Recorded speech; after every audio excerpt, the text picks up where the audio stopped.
Scriptures, Ecclesiastes chapter 4, verses 9 to 12. Two are better than one because they have a good return for their labor. If either of them falls down, one can help the other up. But pity anyone who falls and has no one to help them up. Also, if two lie down together, they will keep warm. But how can one keep warm alone? Though one may be overpowered, two can defend themselves. I approve these three strands is not quickly broken. This verse highly highlights the practical and emotional benefits of companionship, teamwork, and mutual support,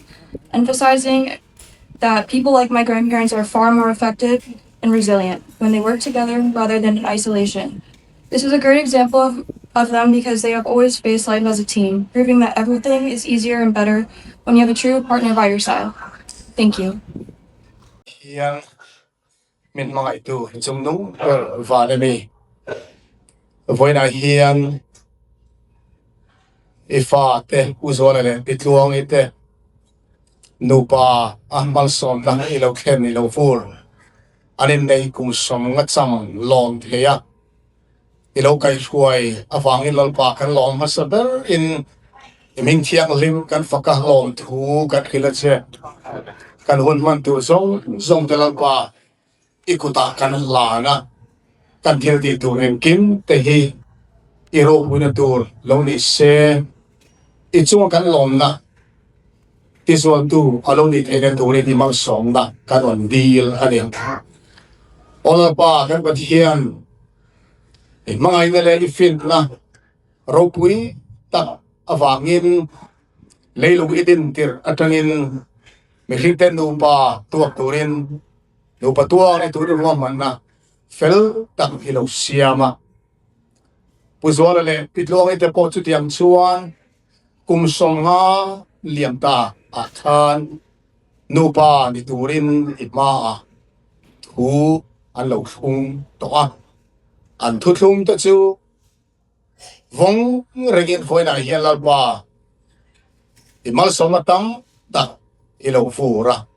kan lobe pe ma lom thu kan khil mon le cheni kum songa an man liam to kalta chuma kan phiat pui ve kher lo har sak na te mang an na te lung mai ni an to chang te bo nge am chung song te chalal pa ngin ilo ka tlang puya fa pa fanu duom ta tak te ipe a mo chata tak te ipe a ma pa tha te ipe a tu le fa duom ta tak te lal pa ilo pe a chung zong avak te chuan lob thu kan soi le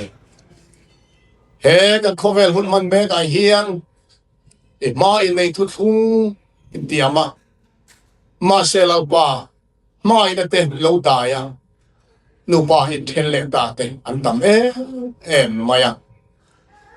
kum som nga nei cham pa lom thi hi mitle te chawan ni ti kan ria chung zinga chakan ni nu pa hi hedin mun duom tang maya ilo kai ruai thena wang hian lom thu kan hin non le se lalpa annun kong an malang hun se tu te po ikuta kan lana dang reina te pela Christian na tla te lalpa nagin han pela anin mai na te nagin tipun sakse pokang se tu le fa ipek zong te thamon na an lo ni zel te na turin lalpa ibal song na kan ngen sa ani e ma thuin tiam nge yin lalpa an tam chung ni nagin kai huai bu se la ka an father ta thamon na tu ta na in wa na pi le ku an ni chun zom zel te na turin I khoi na kan on tin sa ani irong bol na kong apo ku dit suya bol zelin kong hanting het tu iram ti saw tu nupa dom tak ani chun som se thena turin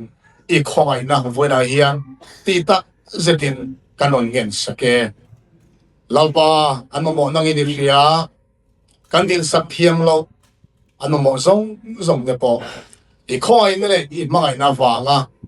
tu le thai tiang se la an du pa tuam chunga hian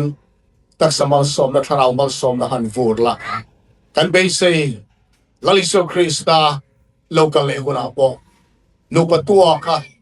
chung kwa lim takai melen bok tu disinga an tel nge thede turin I khoi na duom ta ro pui per kan ti la ni foi la kan chou chan tel pa mit san sa dong van mon lom tu bai soya sung song so chu min mai min kan tu laliso krista min dia le mi khoi la kan ti le amen an tu le fate en el anat se dona kai to ngo chuan heta hian ronding kho pula pakhat te te in se do tia Joel Jesse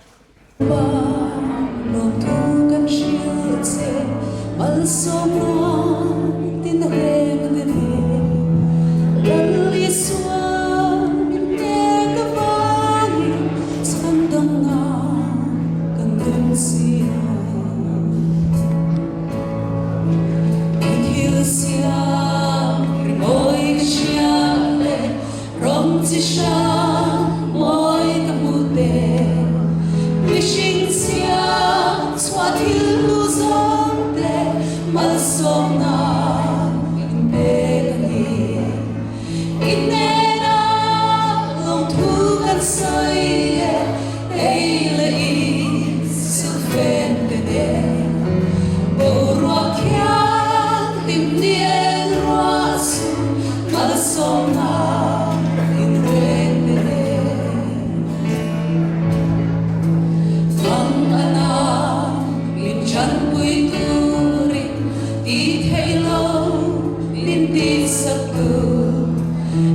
Zuala kami vento Goshen ho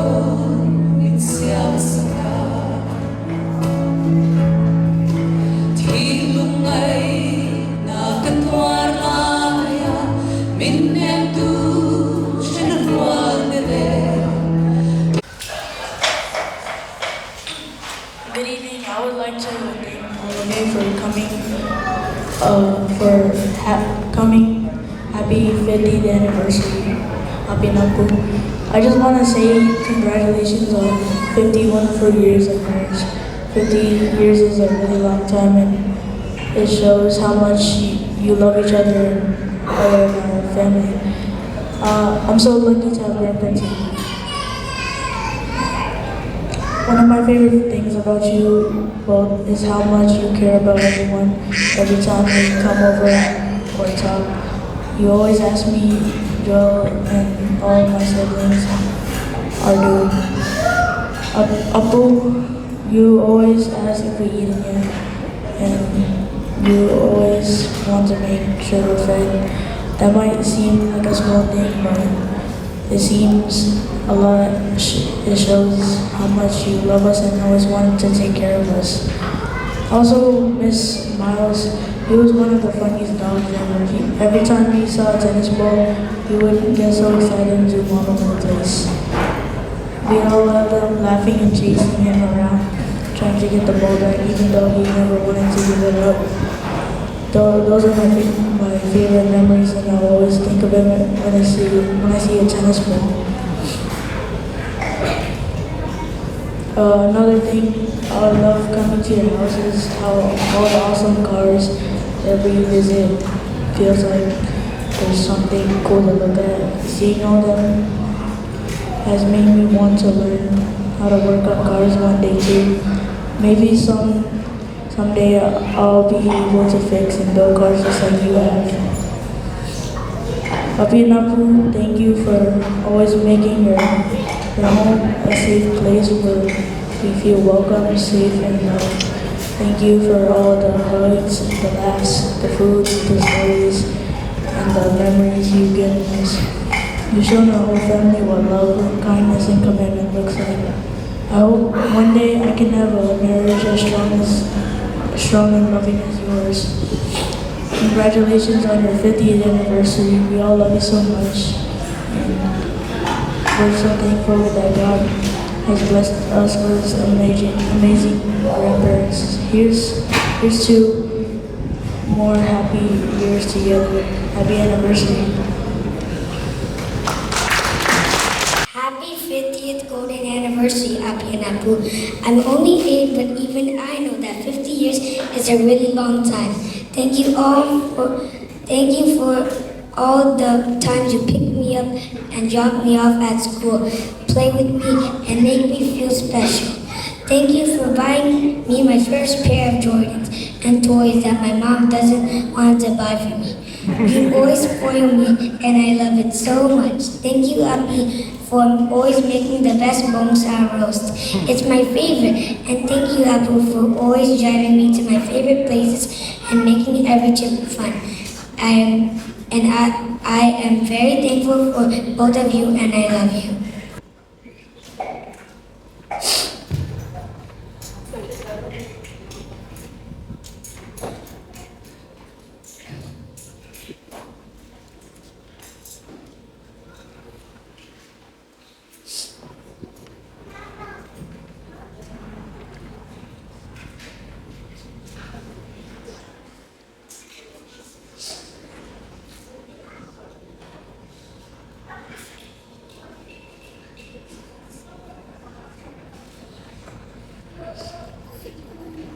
Cũng sáng nay xuân đẹp thùng con mình đôi rồi sẽ đó.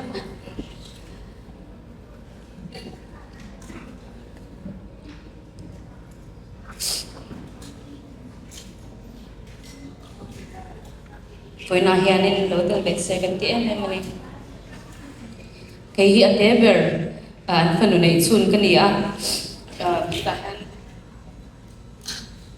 pasal ma biar kale ka pa medicine kan dingani với na hianin helai muna Inneih na thiangin kum sumnga champha lom turin kan lo kala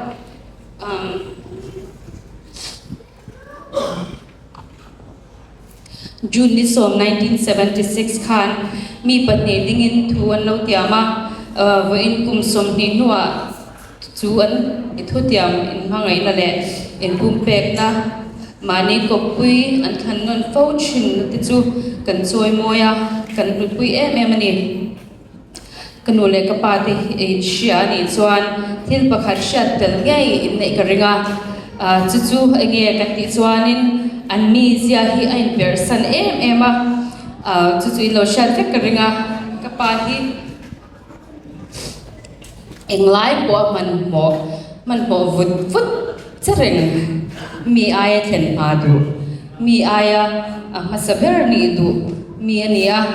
kapahi tlai du ngai lo zai do thei te chiam lo plan tum anga ani khap to wa lum oi zan du lo chin ania kanwe ro hi midam mi nget muang chang zai do thei chet rang vut nun nen chuan anun hi ein person khap takani kapahi chet ran na button nita se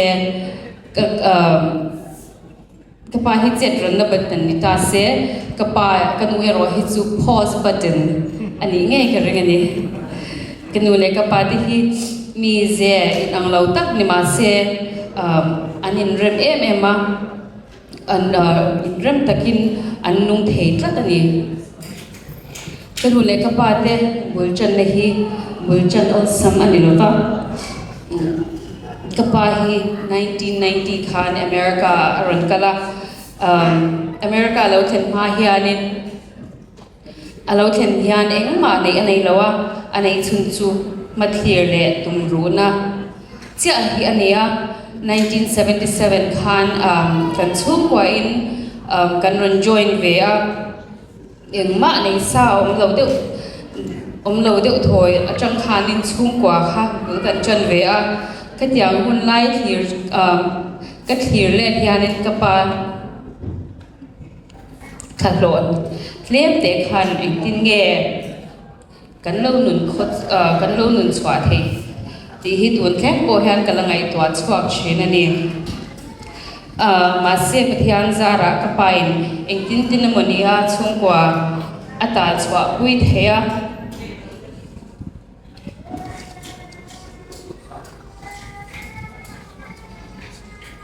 achungkwa mamo in dei thei tur to chuan kapa hian ma hi ala vezel thina ni kan nun bul chan dang kha har sa be tak ania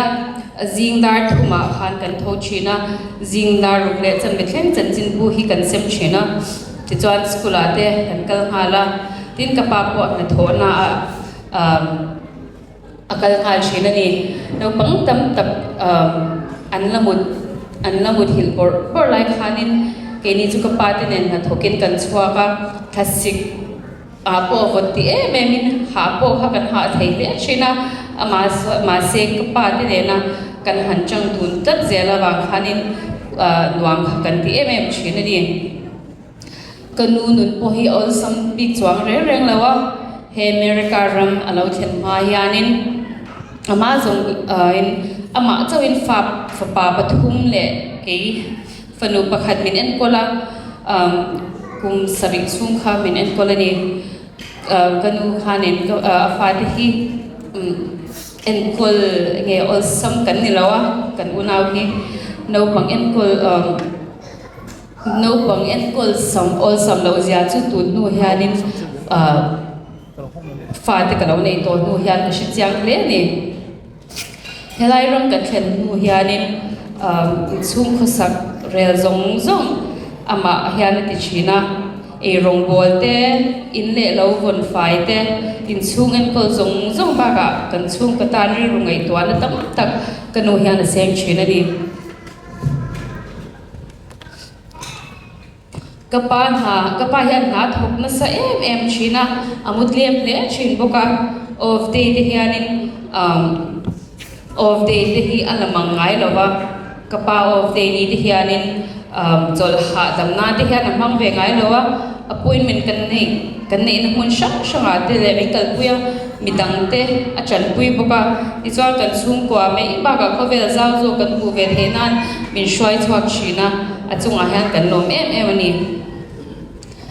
kha hun lai kha ni motor pakhat te ro te hi kan nei china Toyota Camry hi kan nei china no bang pali le nu le pa te ne kha ti khan kan vai khanin motor te ro te khanin kan chep te khan kan fit china mun shang te kha kan kalkwal china ni ma se chu har sat na zong te chu kan chung ko history ri ro chang reng china ni bo ani bok sia in to chep tak chungin mun shang a kan kalin hun kan thir kwal ve china khang hun lai te kha anwam ka ti em ani kanu le ka pa te anin nei hian kanu hi advantage ni lawa voksa te kha a ngei du lawa tin in rin nia e biakin kal te kha adu lo ema fa pa pani tun nai te hianin ka sha chu fa pa pani ka u huinunga apia cha hianin 7 day a in let ti hi ka she chwa kani ma se tu nai ro hi chuanin kanu hi kapa ai po hianin 7 day hianin aru to zo ka ama hi strict mema kan unaw zinga hianin fanumal chun kan ya wang hian kanu hi kan chunga han strict mema kan ka unaw te na le chia te na kan squat chang te hianin kanu hianin kan hon kan hon ma chu phone jang hian in vil char china kan tel lo chuanin kanu hianin enge kong khara kan lu ma lo hi chu min lo phak china chuwang chan kan lau em china ni ka bai bo hian zantin hian chungin khom hi kan nei china chungin khom nei hi kan pe lo thei to ba in khom shim hi kan hwani lovin kanu hian in sabbath school lesson te hi min zero pui china a rei thei to ba kanu hi lo nge dar tam face a soi chun zom china ni kanu hi mi chong trai mi nia chong trai pasal cha ani china tun thleng po hian trong trai hi alaban san lo ni ni tin zan tin hianin kan tan hian trong trai mal china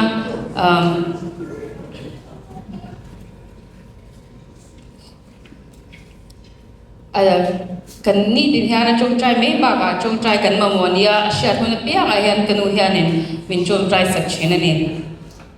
kanu strict taka min en kol china wa hian kalo me ma khatia nga strict taka min en kol na te hi min vel na vek alo nia chu ti ral chuan thil eng kim kan tho ai at ho chin awa hianin ko ini thleng hian e rong bol te hi ka thiam lo pha hian ken sha kanu le ka pa hi kanu le ka pa hian in nurse ni tur hian in du china amaro chu kha ka puitlin theilawa cái thiam lo em ni tu na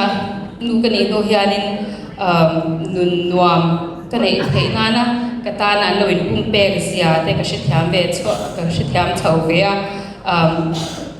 za tam tak kan ta na ngai kan ta na ngai tua na an sen te an ril ro ha na te ha po sei lo ma ngai na ne na kan ta decision an siam te kha mình te nghe tu na hianin puite nu te kan lo ni ve ta ka hianin ka she thia ve chau ani voina ham chan na kan dong te nun nuam kan nei te mal som na kan don na zong te hi an mani wang liao ani fa pa pathum le pakhat min choi se liana tin fa tu paruk an neya nu le pa in ton ka an ni na chu helai room mai ba ka helaya pamte ne na hianin lan chwa tir ne ka sha kanu le ka pa te hi mangai na taksa lan chwa tir tu te an nia kan nu le pa te hi mi zin ang lo tak te po kan nu le pa te hi mi zin ang lo tak te po hian nun cha chung ko cha kum zabi chan ve lai de an din thei ani ti chiam ta kalan chwa tir tu te an ni in ka sha mangai na dik tak chu enge an ni ti hi alanga movie ate kan lo huwa movie dem chang ang be me ni lawin zai dam na in pum pek na te zai do na te ngai dam na le mani ko hui tu taka than non le phone non in post wa ka ni kum songa nuwa po in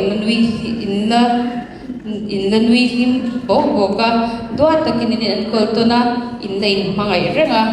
min mangai na kan ta ni pum pek na wangin kan lom ma voinia heng din hun kan thlen thei na hi nang mani wang liao ania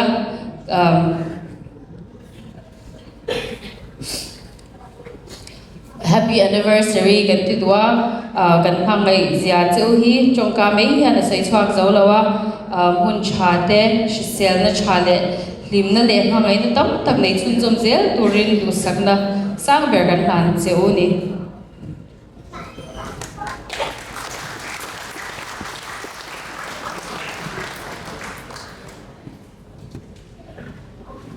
Hello, in chat chop moka. Realmente eu não sei tem melhor de When the doctors don't some day in the bar in long to say to in can let by so Tristan in the bike a book figure so I let Tluangi here can enjoy charm can the unpatting here in Kashem Emma can tell line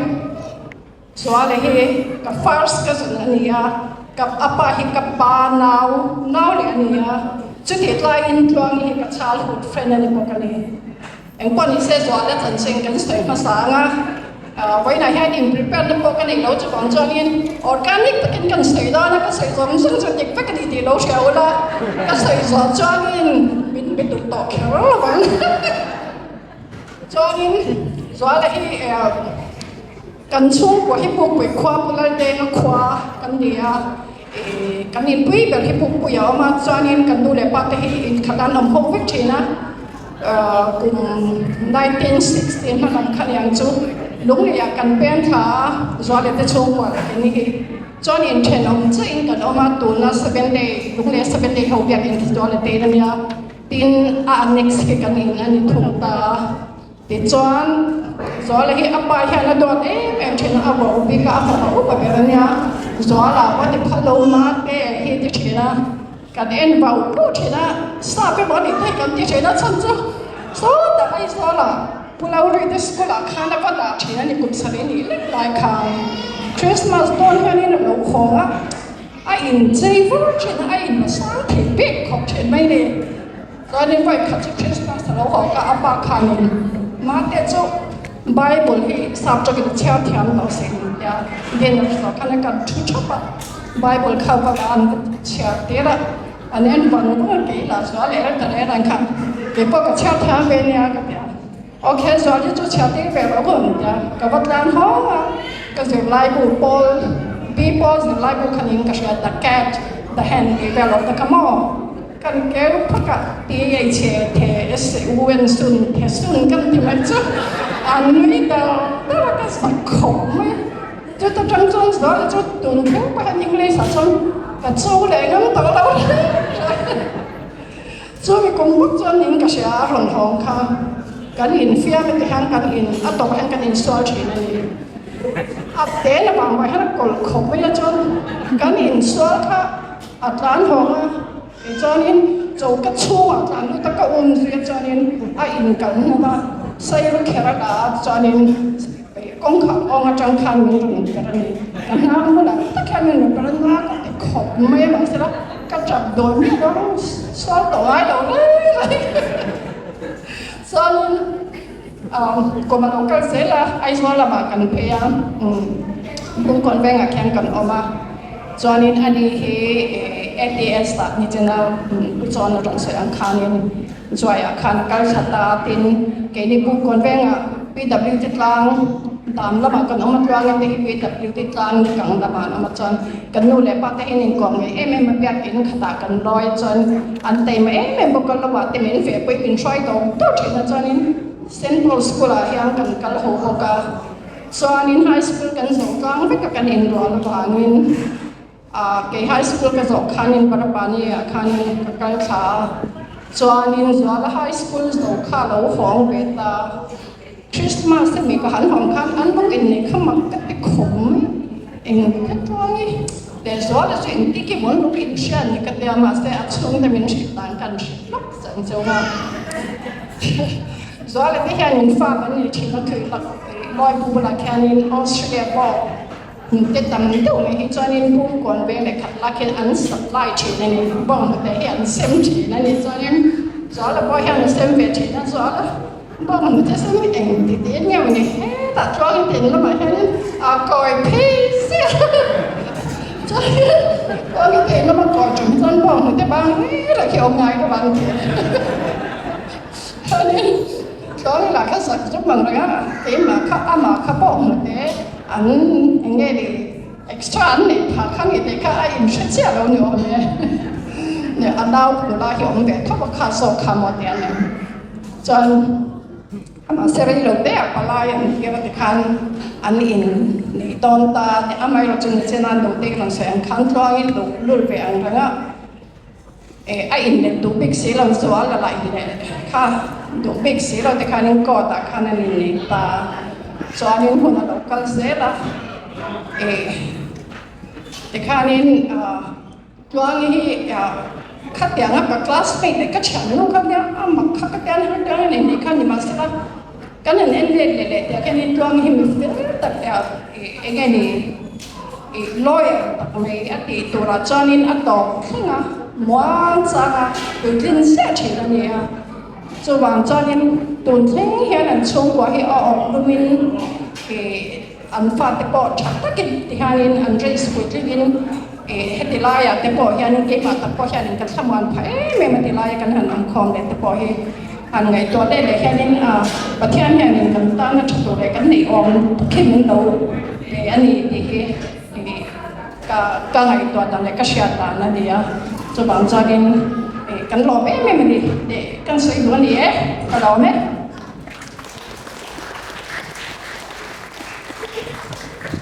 Lo me. Tụi hoa tiền đó ra đây riêng tổ mẹ ba cái gì thì mấy là cái lối buôn sợi lúa ba cái chúng nó không thấy đâu không được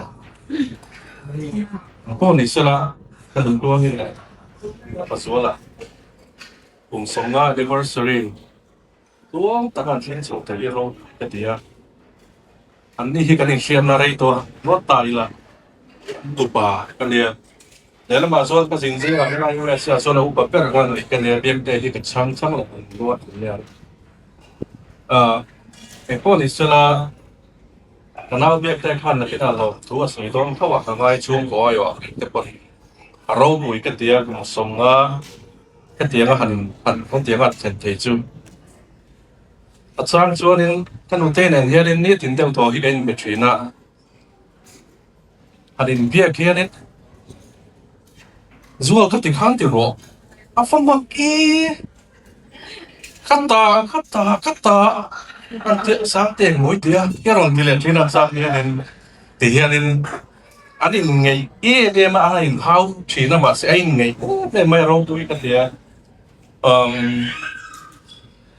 เห็นเตียงผมส่งว่าเพียงแต่ที่ประเทศมันสมน่ะเลี้ยววันนี้ประเทศเนี่ยเราบอกตัวกันเสือกว่าไม่มีเสียก็所以當老啊，如果所以咱對個老嚟到國咧，嚟個老講個啲咧，其實咧，你等所以嚟我弄做那個所以嚟寫到哪個啦，個老冇咩。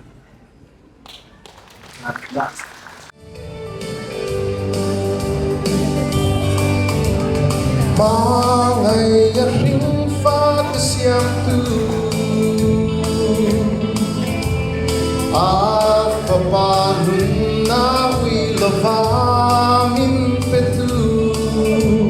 Matil siam te khong ya en kon tan pui tu Kan rin lu pathiang ro pui Kan fa kat se olan pa Kan Lane ang sunga Min hoy zela Di tharao thiam himin Di sa tuan ram tan khen khenin Malam pokal ngay na hello na thiam na le fin na nei lo te kai shwaya an tong trai na tlom tak changa rem ruam pui thin tu in kan fa kat se ol pa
tuan ram kan ten thengin I sa tuan ram kan ten thengin kalban man so to se Chiate, pues Zuala tenu pa kum som nga anin nei na lom da karon tel te he kan lom ani kan nu pui te an lo khen mai ni kanin ko ngai ba pues Zuala te kulau sang te mu zo pin an te ne kanin ko ngai le ani an kan nu pui te lo khen no po ka len ko ngai se la hetiang nga anniversary kun lomom tak mai kan han lom te hi lom om khok mai kan khir nga wen hi alim mok te lu ne nan mi meli kan mu ki han kho ai ta ken hat ding te se ani ne cham kum som ga na alom ta le asia kan na ta hanin ki te se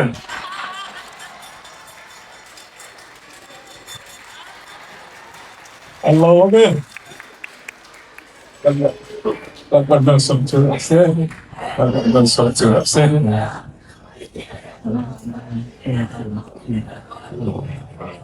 Melvin.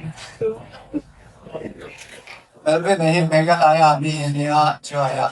अनु के पाही kan सिर्फ tu apa he kan Bible teacher ada anu he music teacher ada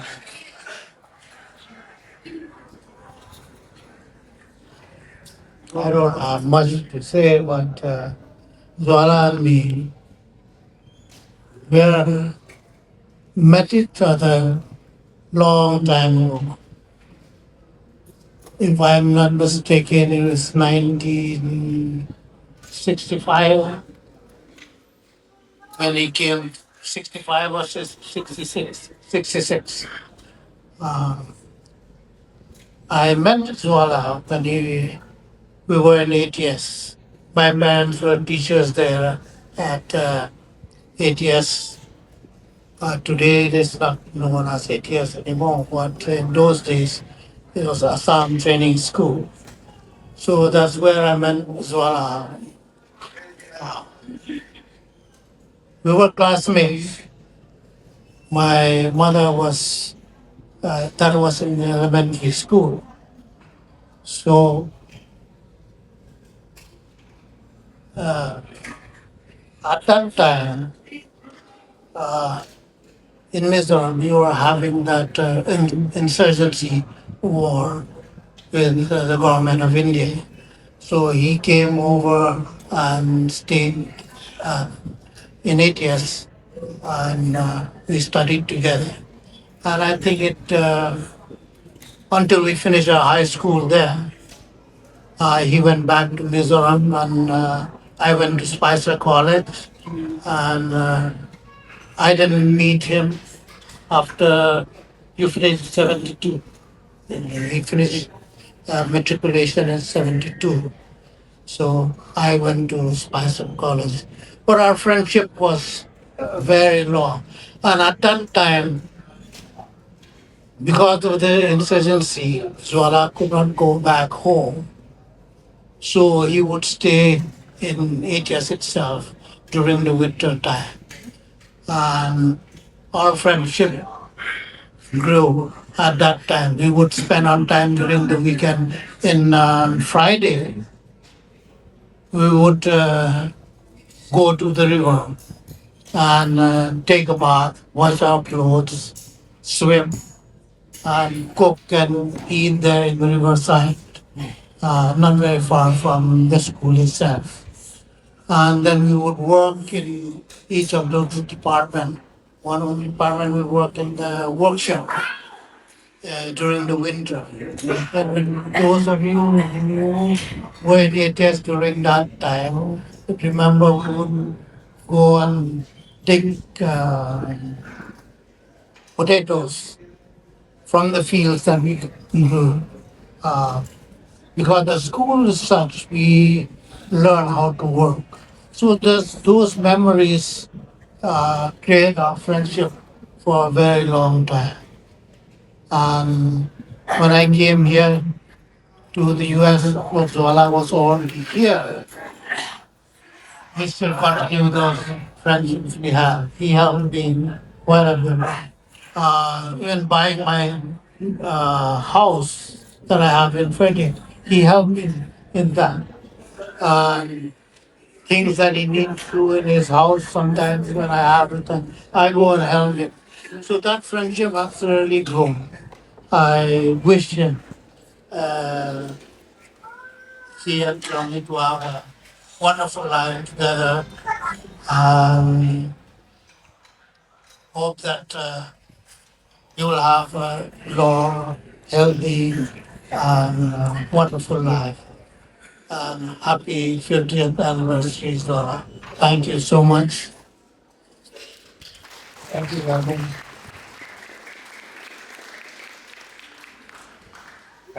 Melvin and Zuala. Everyone, and congratulations to Zuala and Tluangi. I was told that more people would understand if I spoke in English. And so I'm going to speak a bit in English, and maybe I would also speak some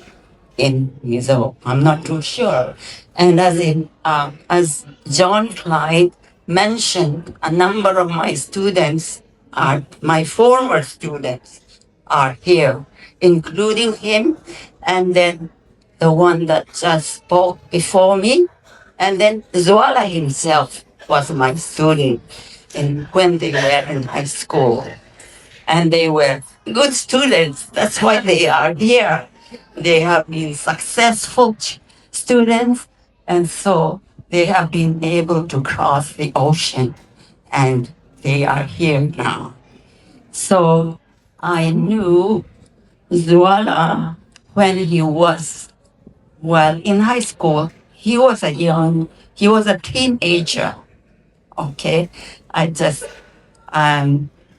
and so now I'm really happy that he is a very successful person in rearing his children and also in whatever he endeavored to do. So congratulations, and Luangi too. And I know that Luangi is very faithful to God in serving Him. All right, now I'd like to talk a little bit about Zuala's parents. I knew Zuala's parents um, from, well, I'm not too sure exactly when I began to know them, but I can't really say were. There's, the mother is still alive. I met her maybe about half an hour ago. She was living with her daughter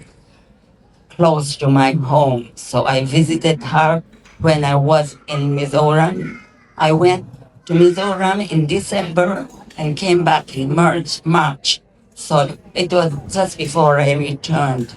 to Canada. I'm from Canada. Okay. So that's what, so the father had died some time back. He was a really, really good friend, a scholar. I think he had 2 or 3 PhDs and maybe 2 or 3 master's degrees. A very scholarly man he was. So, and he had a PhD in linguistics, and I myself am keenly interested in linguistics. So he was a good friend, and it was a great loss to him, to me personally too, when he died. And so anyway, I am really happy that I could speak in front of all of you about the parents too. They are the parents, the family is a good family, and I'm privileged to have known them for so long. and the sister as well. So I'm not going to take too much time any longer. So I just want to congratulate them.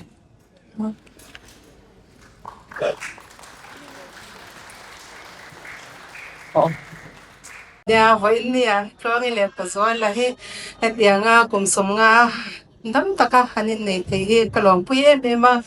chanin a soi turum tak tan takin lain ka randing hi makin ti me the ya thì no in phak che bai chon an dam lai nge ya e ha phak he haro koi ka dia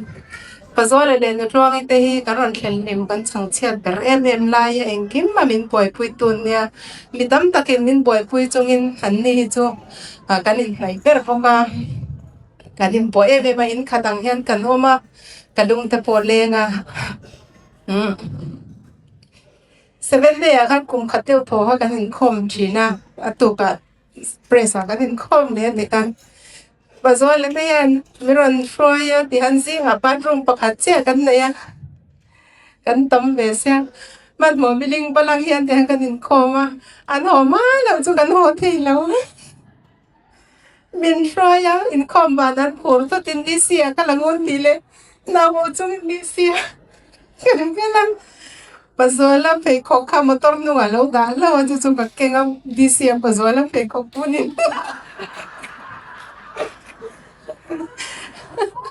ani ke hi zum nal rewa chan de ka ni ta mo chungin pazola pe khong nen disi ne kan phang lop lo ma charin mai kan po ni 7 day kan khom bang ha pazola pura chak ta Baltimore Harbor kan now po chungin buan ti nen pe khok sa nen kan ma phang chuak kun cha kan chuwa na the be ma eng ma hi uyan nei lawa andina yan anin le ga din hin khat again kan oma join he no Tluangi ni se ka thian nuang che ena he si po han no Tluang hi ti me zela no pan na tang khan chan no Tluangi hi ayang mo kan yang ai so la kanu le pa te ma tlong khan ka pan I thian nu kan min ron plo a idin ruwa le min dia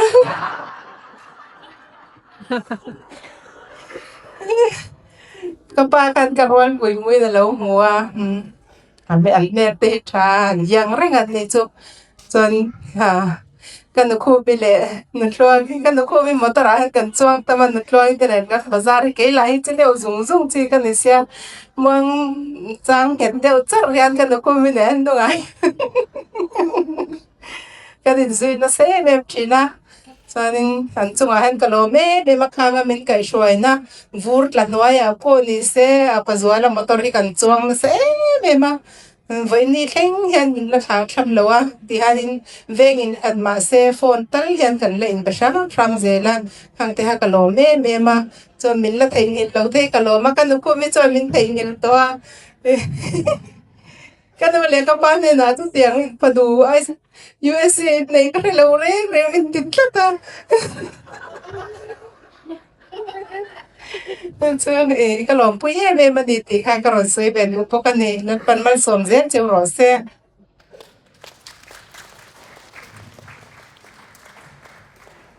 ko sia kan chu chuak lo to ko se kan soi beng tem te an soi lo po poi lo ma ra chu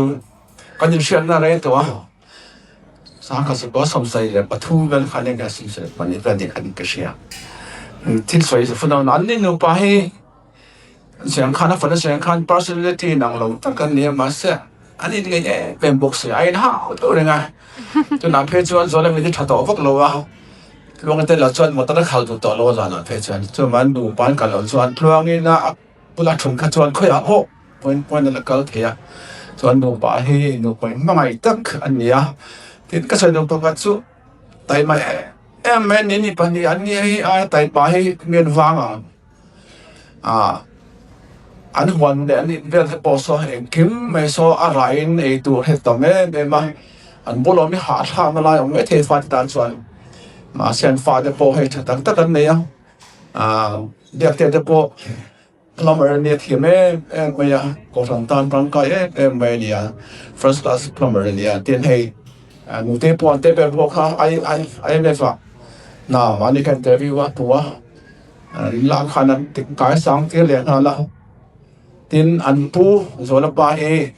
music a chuan ne thiam tan polo soi ania PhD pani nge pathuma ne ka hre talowa emme ka pali vele ne chu po chu class a kalme lovin home study na pe chu ko pale ka thiam chu ne tin Zuala po hi le ka thiam ta ka nia ave kham na ja te hi chia olong rega tin ma po hi US da kol ba kha ne headmaster te mi in songkar na de thoka tin Tluangi po songkar a thokin songkar a pension in na lok kala ho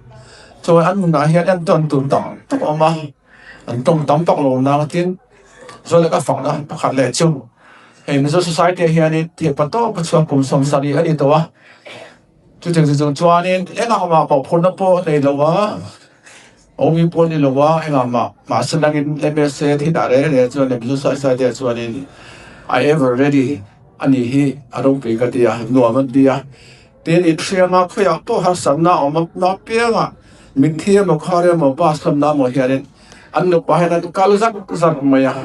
he an no ni du pa ya society ngai ven mi she fox lo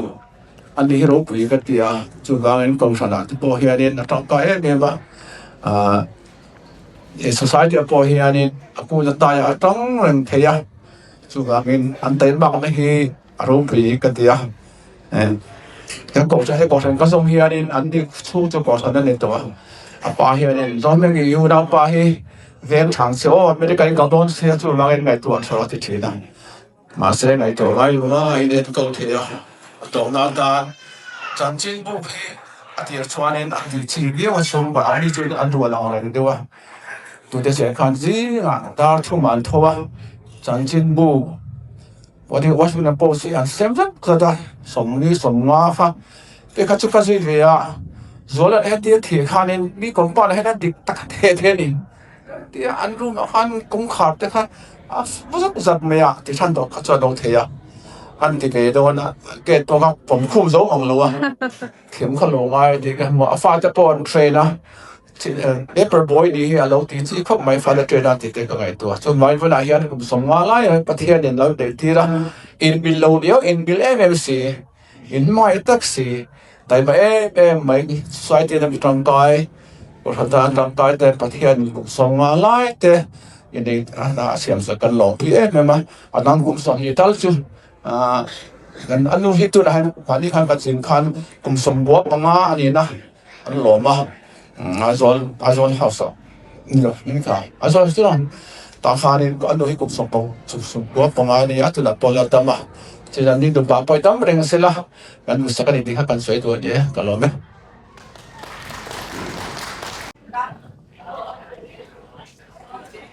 với ni này Zuala kan u tên upa kum som na anniversary long thea pathian in mal som na pe khi kan long tak me me wa ti chin han ku chon kan pu Zuala ka riat na rai to lu tu kan dia ke poram hoi ma fe kan ka to khi lai pu martina pas ku la khian pu ya kan kal ho ni chu ti lai chuan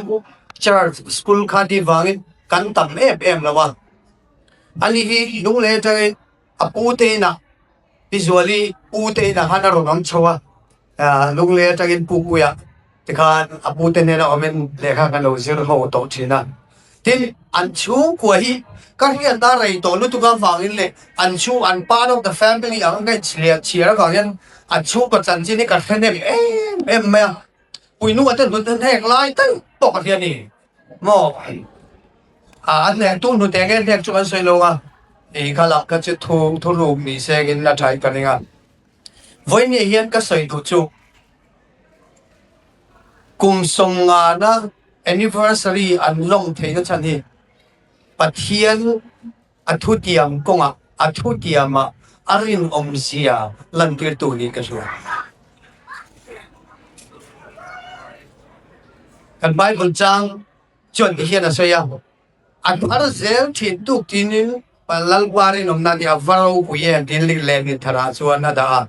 tin sang za som ni paruk chang thu ma chuan ti hian ase lalpan thil ro pui tak min ti saka kan him em ani adia ti china khan Zuala thian pa khan anh công na rei to zia belvin han ron soya in công ngei na chan kha in secret kha ka soi dung em ka dia anui vur vur soya pal che lo ri ka dia Tluangi hi chu nakina chu dalang fil ve sim mang ka ti thuru kha on ve a pu cho na chu na ti in ka ringa khang ka chu kan se tel zong du ni chu voi ni hian ti china no te na ron soi ta ang kan pu Zuala te hi an lu pakal kong hi at chung kwa kang kong hi a smooth lem lo kong bum bo ta an kal ve chi na ni ne china pi du te ron so ya khan pu Zuala America lo kala pi Tluangi hian a fa te pali ama inen kola ama ka sor khan na thok ani thowa ni ti officer kala ngai manu chu an in hi kan man rial lo ve ni kan to ve su maya kan du hun ra cho kan ya anin dan ma mi chu ni pu Zuala te na hian cho hi kan nei na sak khok mai chi na an vang lai ka yang kha kha an chu ko vang lai ne chu tu ma pu Zuala te chu ni nei to a Tluangi hi rong bol na boy ki em maya ani na han mi khang tam lu duk china wangin bus stand ne ya an bus driver te let conductor te thin chu ka ka pu Zuala na thona changa pi khol local film ship te kha no ma so hi acham chon sen thum in kan nei thini to ka an choi to ka na khan voi khata a rol in kan nei thei lawa ti chon ma omidian so me la chang chi na buk thei hi an ama hu mania cho khot sin ni kana nei yang kha cho tia du lo ka than ya ko ro ka ja nakina la du le thau ma tia ron khon hoi jan me chu tiang vel chuanin ani na hian kan tang tama ke ni lung lei khuwa kan dia le khazirin puna le khazirin kan kal thina kan kal lam ho lam ai zo la kan tlo so la piang in pu Zuala te hi kan tlo nge thina chu tiang chuan hun kan lo mang chi ni voi ni hian pathian ni na man som na a pe cheu hi kum som na thing nu pokop choya dam thesela inom theina hi pathian man som na ania pathian ni na antiang at intan ka rin mang atina lan chiam tir tu pakhat ni ka hiya chuang chuan voi na het in Lawmna pathian chu in la do ni se tin in lungai huna pathian chu nang mani thamon tu lo ni se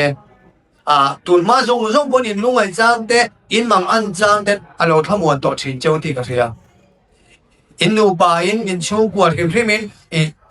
kong bung bo voi tam tak in so to pa se voi ni khin pathian an la lam chia lo cheu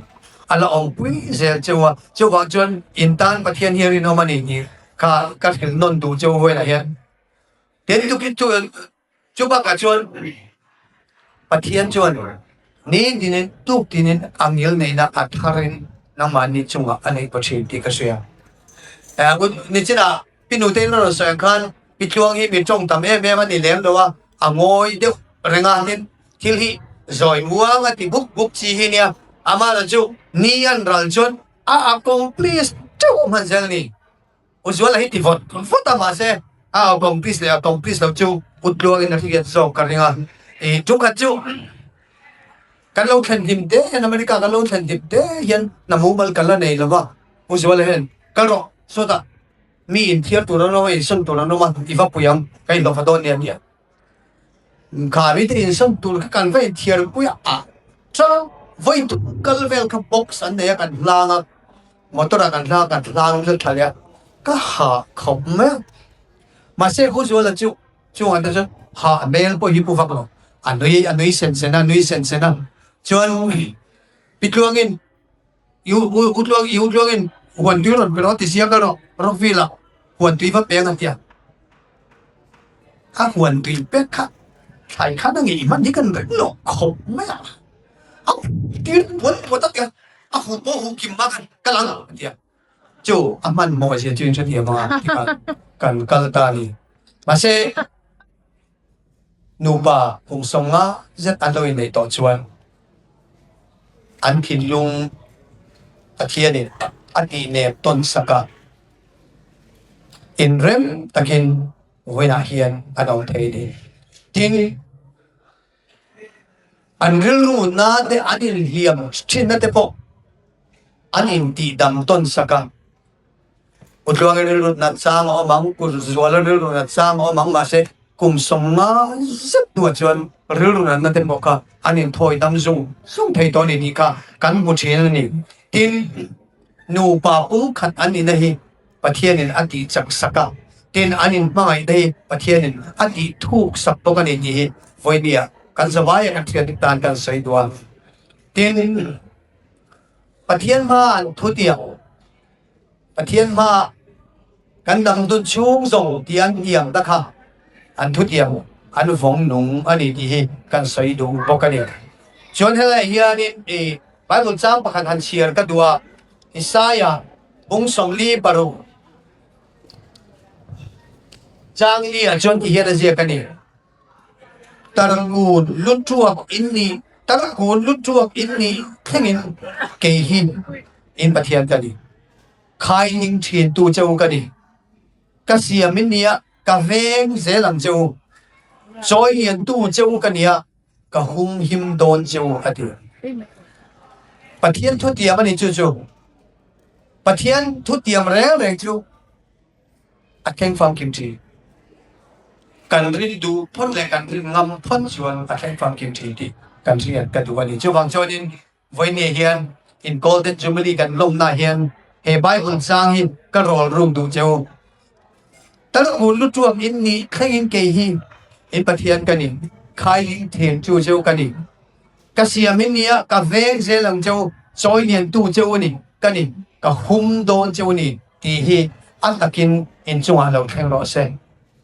happy anniversary hello men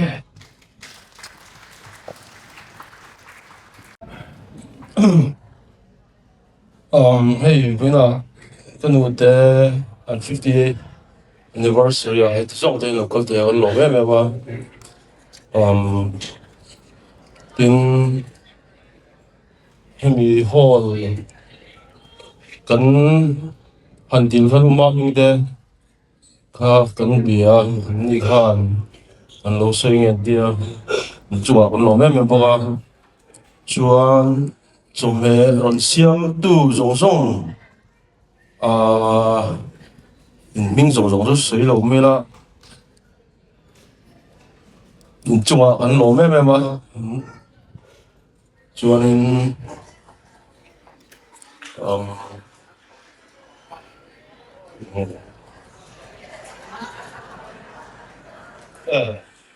ba mỗi tập ông coi tôi hi mà mình thế bảo là chung à ăn lâu mấy bảo này nên giờ phải chung à ăn lâu à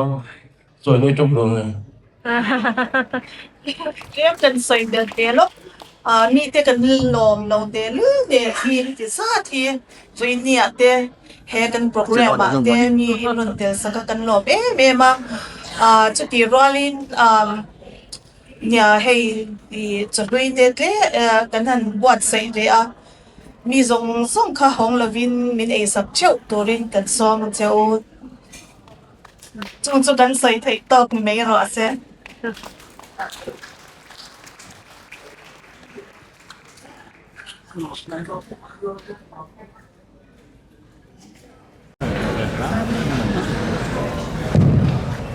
Ole, good evening. Today le vek ule hin zavain hunte rei lo nanin kan kal zung zunga putlo na Zuala le ani lo anin nei rei thu khat don yang an ming te poi kan ko pol nok nok to me ya Tluangi le pa Zuala voina an 50th anniversary lom theya pathianin hele chen damna le shisel na pe hi thian chu ropiro se tuna chuanin akara hianin annu pa hian hot seat da hi ka chak e me ma ro chu program te arei lo nan ni puite kan nga rei lutuk lo nan ka program sa ber ko tur ma hian zo na pani kan zot lo ka nga annu pa hianin ka zo to chu in first date khanin Inneih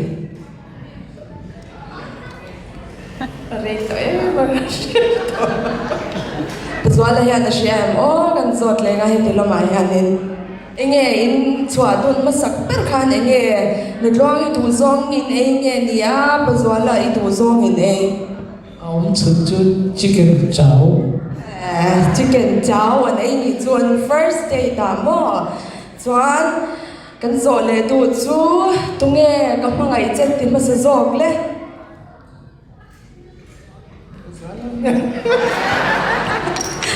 Zuala ti tlan mai Zuala hi confirm turin kan han zawt ve lenga ati kem chu Zual Ngồi lên siêu xây về từ rất xí là ba. Cái xây đi mình bù cho bơi cái tiền em luôn. Arau puye anu pai thurwal chale mai ole hatuna chuanin ka program ko masak ber tur kan lo ko nga special music min nei sak turin pi dong kimi ilo so mamu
I know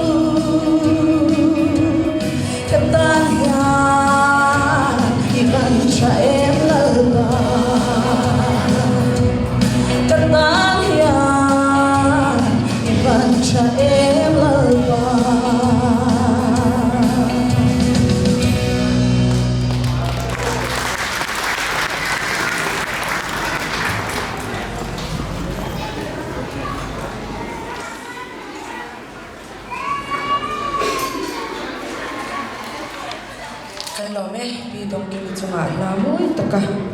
miron sak awangin tuna chuanin zona kan lut lenga zona pakhat ka nei le chu an pani a hianin in nupanun in ngai to in chui le thianin eng ni nge ton thleng hianin in la thei lo kan in nei ni le baptisma kita ni te kan to hian along ka ti on 7 day ni hi ka se em ni ma se la dia 7 day ka lo op ta hi ka lo em amen kan amen thiam le tu na pa Zuala kan lo zot ve lenga enge nang ngai to le thianin I thei lo I hun man dun zong to ding chui kan soi dia kan den nei ni hi ro ni so jun ni so ma dia wa su la sai me ma kan hi hian nan za to pa ma se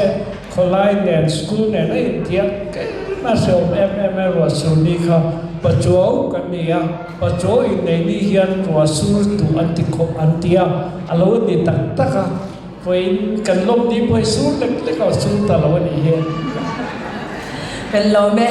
voin an anniversary ni an yangin an rirua an nei ni te an tan memorable ber ania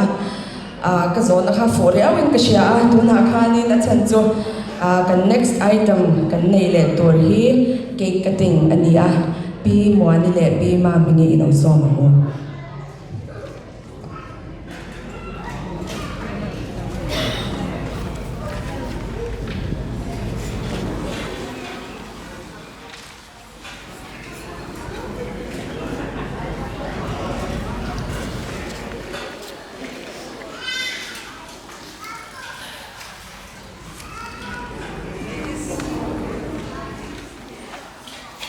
Hello. Ladies and gentlemen,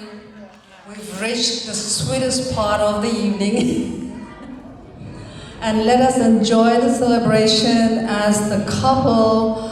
prepares to cut their 50th anniversary cake, symbolizing a half century of love and still going strong. Hey, Zaila hian helai room a hianin Inneih na chungcha a hian standard thatak mai hi an ron setin ka sia helai couple te hian pu Zuala le pi Tluangi Phillips te hian it's a true testament to commitment, patience and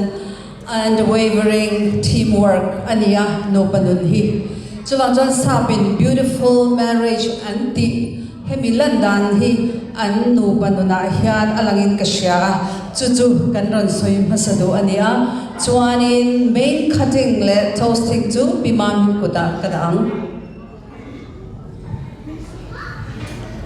Zuala le pitluang di ketan pijon and special mema soi tur dam tak kan ma segin bidam dam takin an chanchin thatak tak kim ngai no me ron soi to a chuwang chuan tu na cake katin kan lo ti chananga an panin lo ding se na chin khan pastor rodola khan a in potira tu na chuan tle mit light hearted le hekin kan ti le Zuala kum som nga anin nei to a every decade kha kum som tin kha lom thu kan soi pa in kum som nga chu second nga tal anin fo ngai ni re ne ulak in real to se man hol tu lovin an han katangan kan so an in anin bar ve ve nga chuanin anin fo kan endo ni an practice na sanya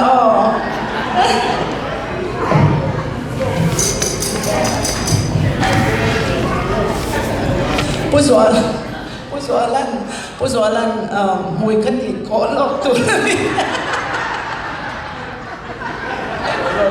fit khat ve to tagin an ti ko tran ve pitluangi ngai dan ani em chu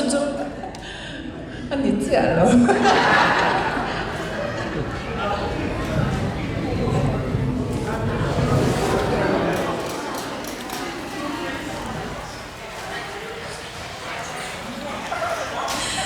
Yeah, ket cutting po hi in nei rei lam thil po ni lawa khan ve ang renga chu pang chuan zei po hi har mai thai ni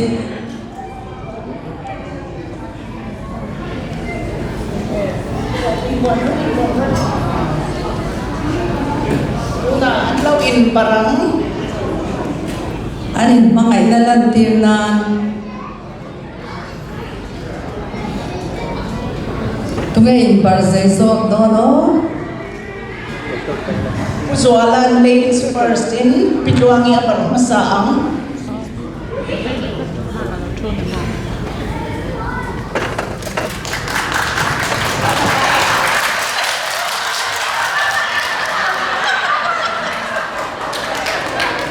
Ito na Tluangin lang lian to Zuala parang.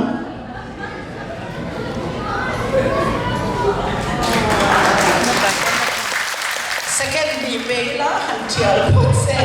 John merong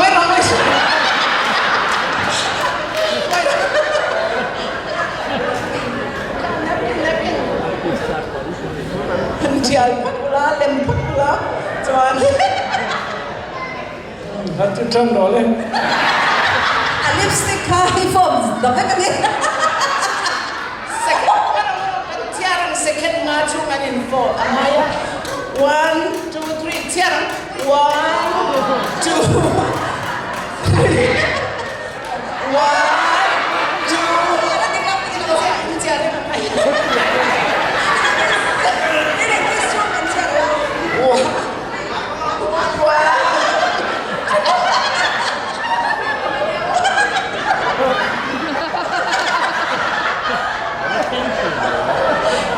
Dicanangkan vain trangkuin mai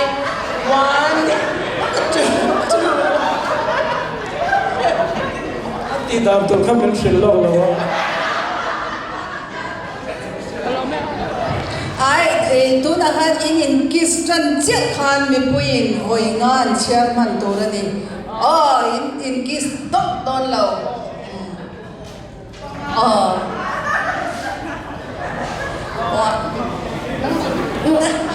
tiara uti 1,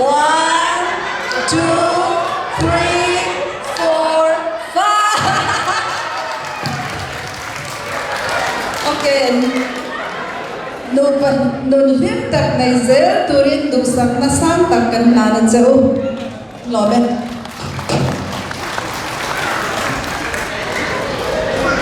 Ngay na kanin chen lo na kanin kom ngay le na minti kan secret ke mani thuru suni dasia to na chuwang chon kan choi le lek kum songa in nei hi thil ol ai ta ka di don in garing lo pathian te lo chuan pathian hu hi angaya pathian lo puina leo ni dasia pathian om puina ni in kum kar nau pakku fiu ni ke ria ka in nei tu ru chuan kum som ni pakhat kum som ni pani kan in nei tamaya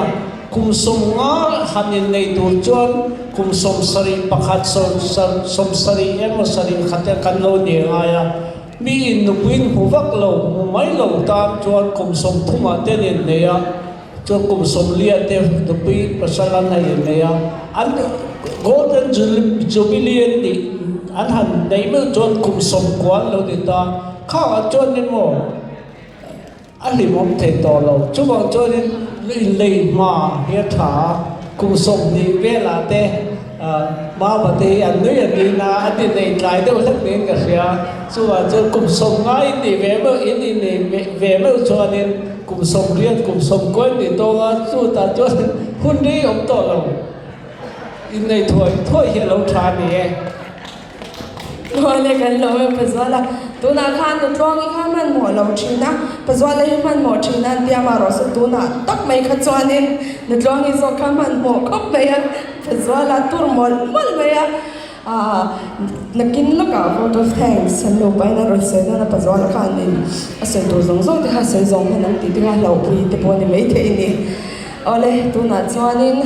toast ni ron nei sak turin pi lian zoli atol fi kan lo son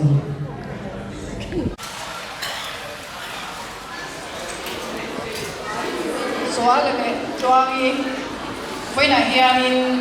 hei tam tak apik takin young couples te la in ne lo te nula tlangwal nuwe pasala zong lai te le mama te am young couple in ne mo kaya kita inspiration tak lu in ne ya and kontak in ne ya cuman una yan let us raise our glasses. Oh yes. Okay, in Inneih. Okay, let us raise our glasses to a 50 wonderful love, a remarkable couple who wish you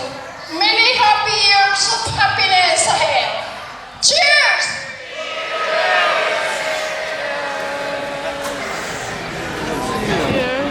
Ole, kan Lawmna ni Zuali. In nông ha, ta đã thằng nào ula, ni Zuali khan ni. Kan Zuali khan happy 50th khan mà đi tiêm đó là một cái tiêm mà rồi chứ. Cái mà hay là kan nhiều cái này nga. Kan Zuali.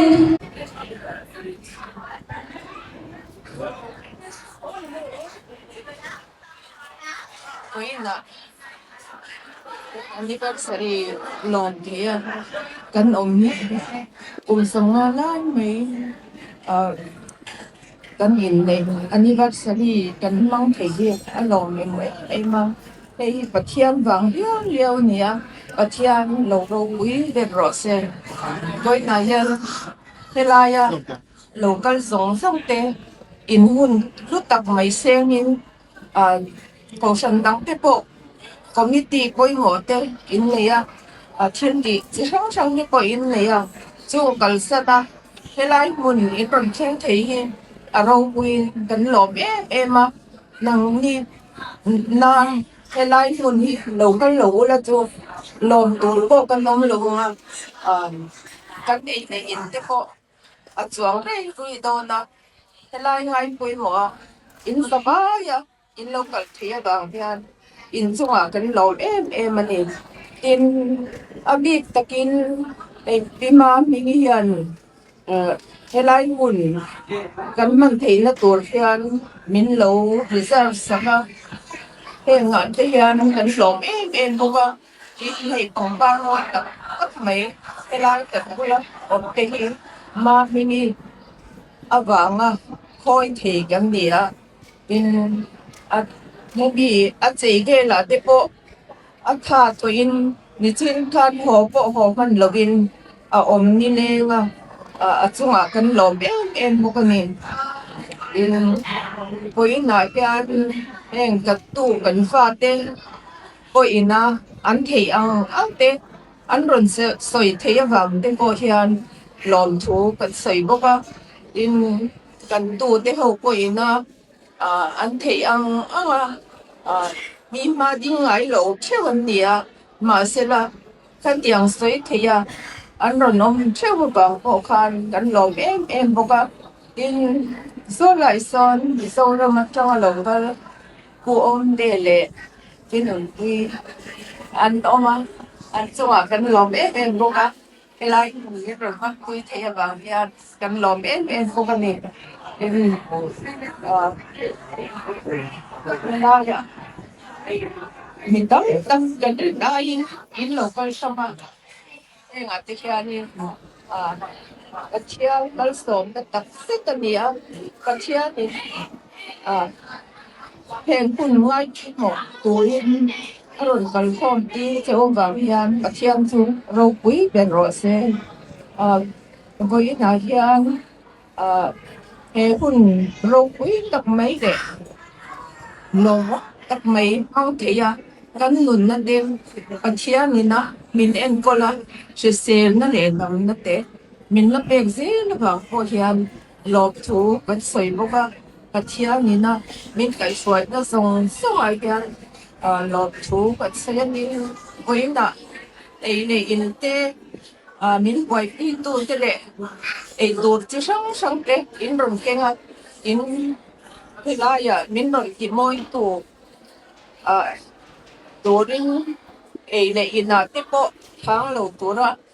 min ron jan pui to ma gang ko in kan lo em mo ga mi la local song te patia ni ale tam taki mai song chu ro se lo ne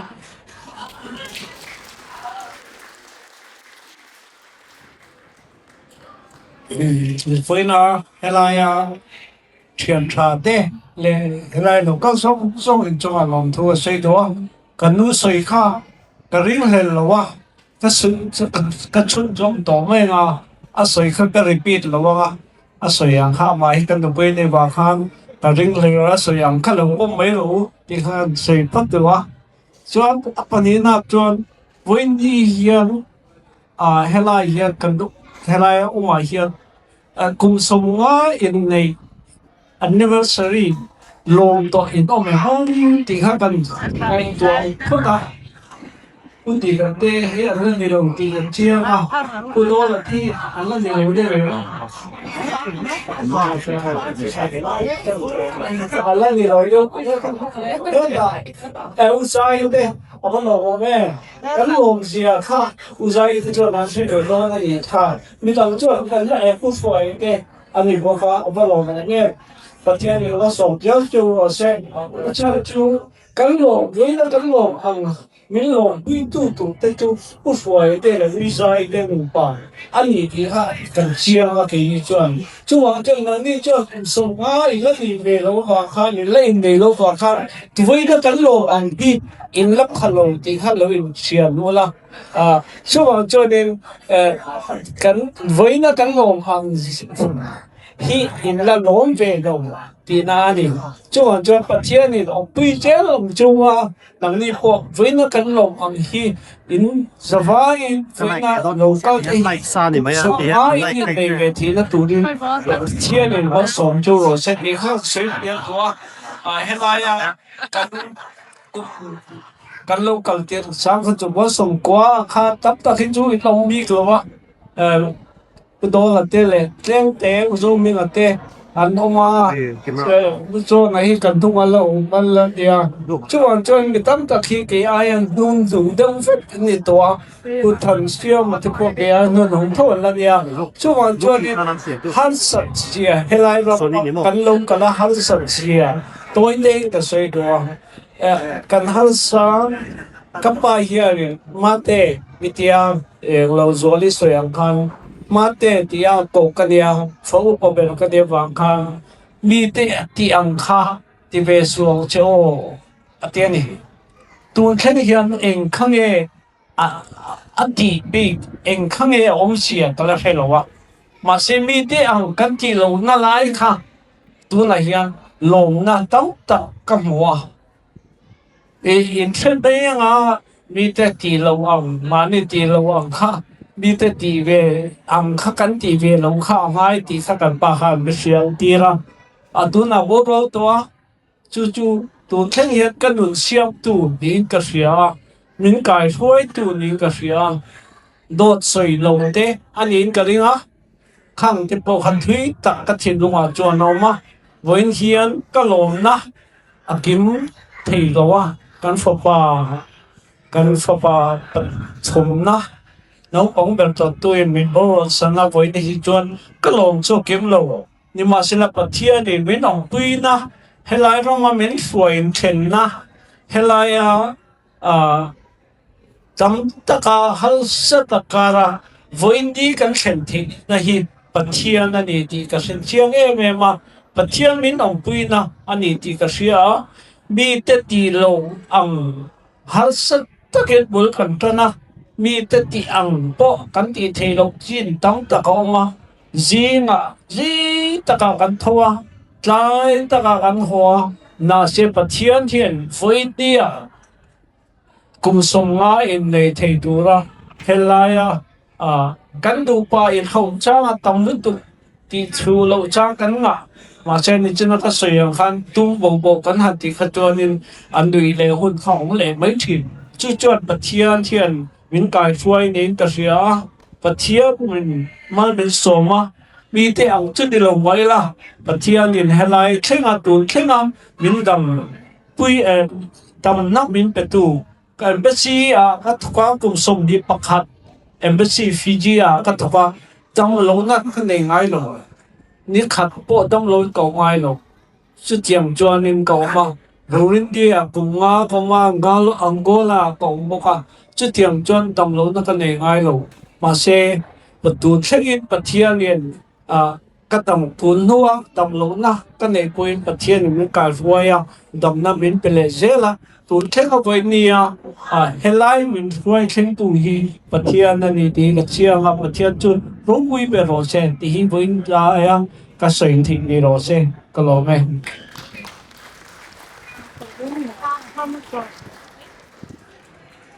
Lawmna may problem. Hey, I said it at the beginning. If you have been married for 19 years, you are above average. The duration of a marriage in the United States is 19 years. Zuala and Tluangi have been married for 15 years. That's a long time.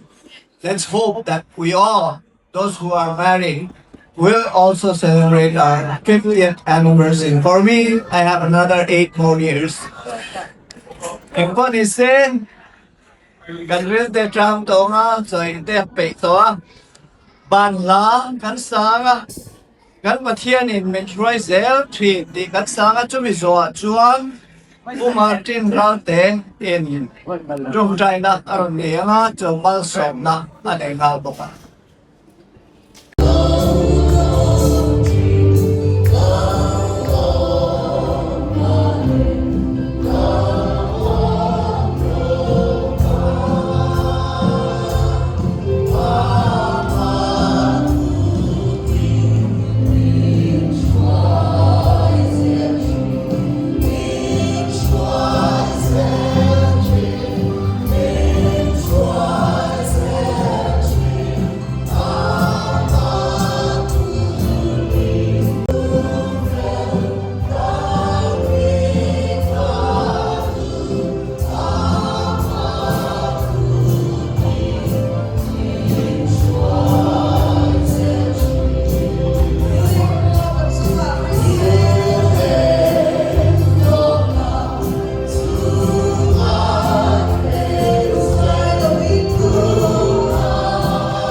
an thu thiam tel pa voi ta thenga nangma zara an ti ho tin nang Lawmna hian nangin lalpa thuang taka to khleng amin pia wa ki nge nom tu rak sik sa lalpa an him ni te lom ni te lalpa nang ma ne shwai sela vene hian in afa tele an tu te thlengin lalpa an tong tau takin har sam nia te kolon pai hoi taka an wen von reng the wang hian le nangma pui ta kan pu wang an tu ran chun sa sela te dam na te hin te chum sela te chuan lan pa pe ra chuan local le na to taka hian an fa ta zong zong an tu ta zong na le na nangma bok tu an be tho theng tu ran pa ta sing na fin na rem fian na nangma an rin zu hin ti cha te se ran che te chuan vin hian lan pa chung sang sang atanga lung kal khom te kan hian athen chu nun pa te athen chu pasal mi cham alung kal te pokan ni chuan tu na veina kan wang hian ka Zuala le Tluangi in hongai kan te lan pa an do sang te heng so a hian kan mu a hian sir tu kan mu te hi kan churi din thewa lang tu talang pa zil tu in ha kanin mangai na te kan do ti nen te Party Zuala Zerin, when the local comes home, some pain, Namba Tamakan read and take some other thing to the Juan Durahian to play can eat them. And also, they collect again on the same street. Control on Tangi, the Kisana and Lot, the Kakamate, during him the Kakang, looking at it. And those of him in Sinan do his work is coming and say,